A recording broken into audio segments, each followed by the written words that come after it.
Allocate your funds. Anong funds? Kanina yung binanggit, nagadalhin po natin sa savings and investment. That's the 20% of your salary. Di ba? Yung 10, 20, 70.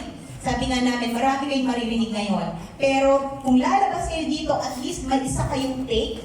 That is the 10, 20, 70 formula. Napakalaking bagay po. Religiously, just apply the 20%. It would really secure your retirement. Okay? So now, yung 20%, dapat pala natin siya ilagay dito sa ating allocation of funds and uunahin po natin ang healthcare. So bakit ba natin kailangan pala ng healthcare?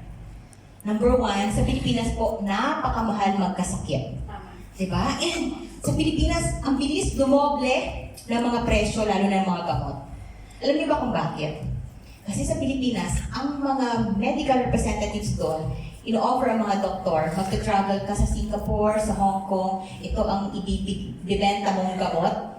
And sino ang nag-carry ng burden ng pagtaas ng presyo?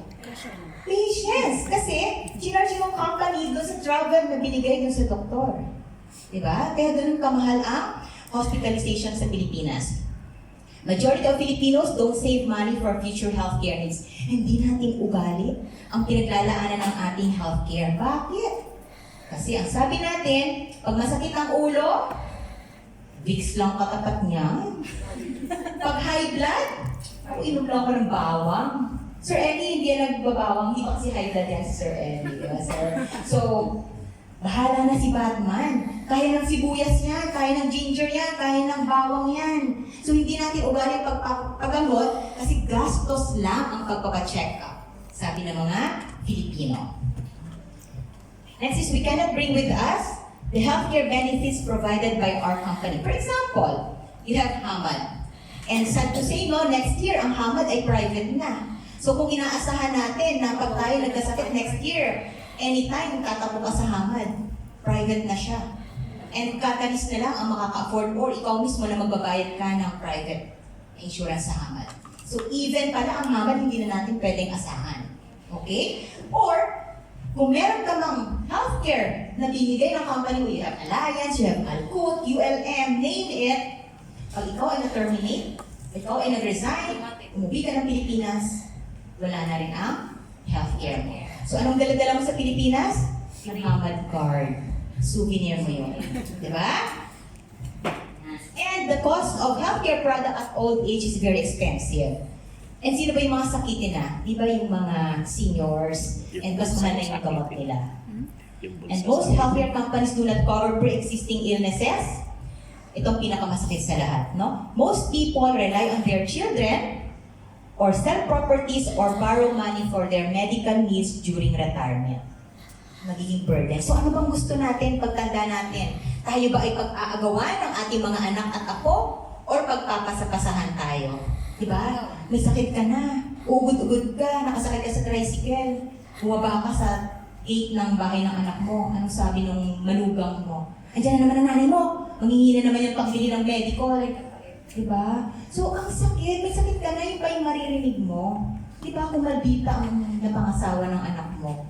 So, tayo po, sabi na natin, yung daw pong personal bankruptcy is due to medical crisis. Marami tayong alaala mo kaya stories na narinig, na napanood, na dati silang pinakamayaman sa isang community, pero dahil nagkasakit ng malubha, yung padre de pamilya, they ended up as one of the poorest in the community. Nabenta ang mga ari-arian. Ito po ay totoo, this is real talk, hindi tayo gumagawa-gawa lang ng kwento dito. Okay? So, tanong sa sarili, who will provide for your healthcare needs during retirement years? Sa tingin niyo po, kung kayo ay magre-retire, sino po kaya magpapagamot sa inyo? Sarili niyo dahil may budget kayo na pinaghandaan? O si anak? Diba? So sabi ko nga kanina, kultura ng mga Pilipino, tumutulong tayo sa ating mga elderlies, pero yung maging burden ka. Diba? Yun ang ayaw natin. Ang sakit-sakit ng kalooban mo, nagtatrabaho ka for 10 years, 20 years abroad, pag uwi mo ng Pilipinas, burden ka nung nagkasakit ka. Diba? Yan. So, meron pong tatlong klase ng healthcare. Kasi, hindi po dito question kung kailan tayo magkakasakit.